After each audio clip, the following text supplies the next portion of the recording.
పేరట ఈ ప్రాంత వాసులందరికీ శుభాలు వందనాలు తెలియజేస్తున్నామండి. మేము మీ మధ్యకి యేసుక్రీస్తు ప్రభుల వారి గురించి కొన్ని మాటలు మీకు తెలియజేయాలని మీ మధ్యకి మేము వచ్చి ఉన్నాం. అయితే పరిశుద్ధ గ్రంథమైన బైబిల్లో మాట ఈ విధంగా సెలవిస్తుంది, యెహోవా దయాళుడని రుచి చూచి తెలుసుకొనుడి. అవునండి, ఈనాడు మనుషులు ఎలా ఉంటున్నారంటే దేవుని మెప్పి కంటే మనుషుల మెప్పి ఎక్కువ కోరుకుంటా ఉన్నారనమాట. ఈ మనుషులతో శబాష్ అనిపించుకోవాలి, ఇది పూర్వం నుండి ఉన్నదే కదండి. తోటి వారు మనల్ని ఏమనాలి, శబాష్ అనాలి. ఈ విధంగా ఎంతసేపు ఇంకా మనుషులు నన్ను మెచ్చుకోవాలి, మనుషుల మెప్పు పొందుకోవాలి అనే ఈ ఆశతో రహస్య పాపాలు ఎక్కువైపోయినాయి లోకంలో. మానవుడు చేసే రహస్య పాపాలు అంటే పైకి అంతా మంచే, పైకి అంతా శుభమే, కానీ అసలైన ఒక మనిషి ఏంటనేది ఆ మనిషి యొక్క హృదయాన్ని బట్టి ఆ మనిషి ఎలాంటి వాడని తేల్చొచ్చని పరిశుద్ధ గ్రంథమైన బైబిల్ సెలవిస్తూ ఉంది. ఎందుకంటే మానవుడు దేవుని మెప్పు కంటే మనిషిని మెప్పు ఎక్కువ కోరుకుంటున్నాడు. కానీ పరిశుద్ధ గ్రంథమైన బైబిల్ ఏం సెలవిస్తుందంటే దేవుని మెప్పు కోరుకున్నట్లయితే ఆటోమేటిక్గా మనుషుల మెప్పు ఒకడు సంపాదించుకోవచ్చు అని దేవుని పరిశుద్ధ గ్రంథమైన బైబిల్ సెలవిస్తూ ఉందన్నమాట. అయితే ఇక దేవుని మెప్పు అసలు ఎలా సంపాదించుకోవాలి అంటే మనుషుల మెప్పు సంపాదించుకోవాలంటే చాలా ఈజీ. ఎందుకంటే పైకి మనం మంచిగా ప్రవర్తించినట్లయితే హృదయంలో ఏదున్నా, కానీ దేవుని ఏదున్నా పైకి మంచిగా ప్రవర్తిస్తే శబాష్ అనొచ్చు. కానీ పరిశుద్ధ గ్రంథమైన బైబిల్ సెలవిస్తుంది, సమస్తమైన దుర్నీతి అంట హృదయంలో నుండి బయలువెళ్ళును అని దేవుని వాక్యం సెలవిస్తుంది. అంటే ప్రతి దుర్నీతి, అత్యాశలు, అసూయలు, కక్షలు, ద్వేషాలు, ఈనాడు ఎన్నో యుద్ధాలు జరుగుతున్నాయి అంటే దానికి ప్రధాన కారణం దురాశలు. వాళ్ళ స్థితికి మించి ఎక్కువ ఆశిస్తున్నారనమాట. ఇంకా ఆక్రమించుకోవాలి, మా దేశాన్ని ఇంకా వ్యాప్తి చేసుకోవాలి అని ఒక దురాశ, అత్యాశలు ఎక్కువైపోయినాయి, ధనాపేక్షలు ఎక్కువైపోయినాయి మనుషుల్లో. దీనివల్ల ఏమైపోతుందంటే మనిషిని హృదయంలో అంతా చీకటి వెళ్ళిపోయిందనమాట. అంటే మనిషిని హృదయంలో ఉన్న ఈ పాపం మనుషుల్ని ఏలుబడి చేస్తూ ఉంది.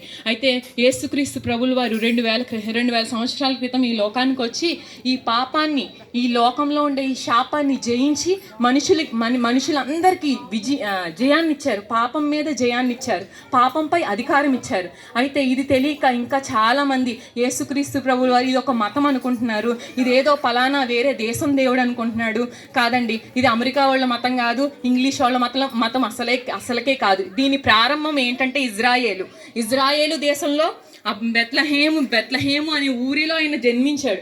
ప్రపంచపు నడిబొట్టండి బెత్లహేము.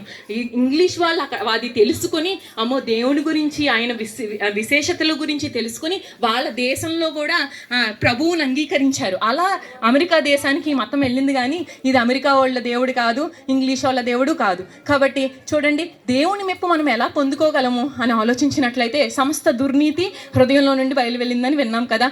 అందుకనే పరిశుద్ధ గ్రంథమైన బైబిల్ సెలవిస్తా ఉంది, హృదయం అన్నిటికంటే మోసకరమైనది అంట, ఇది ఘోరమైన వ్యాధి కలదంట, దీన్ని గ్రహించువాడెవడు అంటున్నాడు. అవునండి, మనుషుల ముందు ఎంతైనా మనం నటించి మన రహస్య పాపాన్ని మన హృదయంలోనే దాచేసుకుని ఏ విధంగానైనా మనుషుల మెప్పు మనం సంపాదించవచ్చు, కానీ దానివల్ల ఏ ప్రయోజనం లేదు. కానీ దేవుని మెప్పు మనం సంపాదించుకున్నట్లయితే ఎన్నో ప్రయోజనాలు ఉన్నాయండి. అవును, బైబిల్ గ్రంథంలో అనేక వ్యక్తులు ఉన్నారు, వాళ్ళు ఏంటంటే దేవుని దయని సంపాదించుకున్నారనమాట. దేవుని దయని సంపాదించుకోవడం ద్వారా ఈ జీవితంలో, ఈ జీవన పయనంలో ఎంతో నెమ్మది వాళ్ళు అనుభవించారండి, ఎంతో శాంతిని వాళ్ళు అనుభవించారండి. ఒక్కసారి మీ హృదయంలో యేసుక్రీస్తు ప్రభుల వారికి చోటు ఇచ్చినట్లయితే మీరు ఎటువంటి రహస్య పాపాల్లో మీరు విడిచిపెట్టలేని ఎందుకంటే టెక్నాలజీ పెరిగిపోవడం వల్ల పాపం మనం చూడకూడదు, పాపం మనం చేయకూడదు అనుకున్న చూసే దినాలు, మనం చూడకూడదు ఇది అనుకున్న అది పాపం మన కంట పడే దినాల్లో ఉన్నాం. ఎందుకంటే టెక్నాలజీ అంతగా విస్తరించిన దినాల్లో మనం ఉన్నాం. కాబట్టి పాపాన్ని మనం ఎంత వద్దు చేయకూడదు అనుకున్నా కానీ దేవుని వాక్యం సెలవిస్తుంది, పాపం చూడడంతో ఆగదంట. మనుషుడు పాపం చూశాడంటే దాన్ని చేసే వరకు ఊరుకోడంట. దానికి సాక్ష్యాలు ఉన్నాయన్నమాట. పరిశుద్ధ గ్రంథమైన పాపాన్ని చూశారు, ఆ పాపం చూసింది వారు క్రియలలో దాన్ని చేసే వరకు కూడా వాళ్ళకి నెమ్మది లేదనమాట.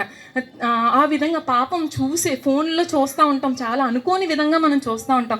ఆ పాపం ఏంటంటే క్రియ దాల్చేస్తుంది మనిషిని, ఎందుకంటే పాపమే మనిషిని ఏలుబడి చేస్తుంది. కానీ ఎవరైతే యేసుక్రీస్తు ప్రభువుల వారికి తమ హృదయంలో చోటిస్తారో, ఇదిగో నేను ప్రకటిస్తున్న యేసుక్రీస్తు ప్రభువుల వారండి లోకాన్ని జయించారు, గారు లోకంలో ఉన్న అపవాదిని, శాపాన్ని, పాపాన్ని జయించి మృత్యుంజయుడు ఆయన 3వ నాడు తిరిగి లేచి ఇదిగో పునాదులు గల పరలోక రాజ్యాన్ని నీ కొరకు నా కొరకు సిద్ధపరచడానికి ఆయన పరలోక రాజ్యాన్ని నిర్మాణికుడిగా ఉన్నాయి. అంటే ఆయన నిర్మిస్తున్నాడు.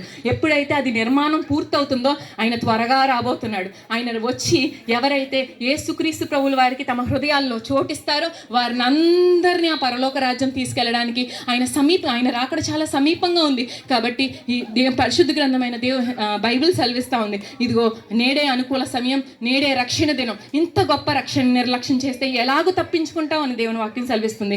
కాబట్టి మీ హృదయాల్లో యేసుక్రీస్తు ప్రభుల వారికి చోటు ఇవ్వండి. ఈ లోకంలో ఆనందం, నెమ్మది, సంతోషంతో జీవించడమే కాకుండా ఆ పునాదులు గల పరలోక రాజ్యం కూడా మనం అందరూ స్వతంత్రించుకోగలం. ఈ మాటల ద్వారా ఈ ఇరుగు పొరుగు వారిలో దేవుడు గ్రహింపు దయచేయును గాక. ఆమేన్. స్తోత్రం నాయన, మహోన్నతుడు, ఆశ్చర్యకరుడు, ఆలోచనకర్త, నిత్యుడగు దేవా, సైన్యములకు అధిపతి తండ్రి, నీకు వందనాలు, స్తోత్రాలు చెల్లించుకుంటూ ఉన్నాం నాయన. ఇంతవరకు నాయన ఇదిగో నాయన పరిశుద్ధుడా, నీకు వందనాలు, స్తోత్రాలు. నీ బిడ్డలు నేను పెట్టుకుని నాయన ఎన్నో విషయాలు ప్రభు ఇదిగో నా ప్రభు ఇదిగో స్తోత్రాలు, నీ యొక్క మాటలు ప్రభు ఇదిగో ప్రకటించడానికి ఎంతగానో నీ కృప చూపించావు తండ్రి, నీకు వందనాలు ప్రభు.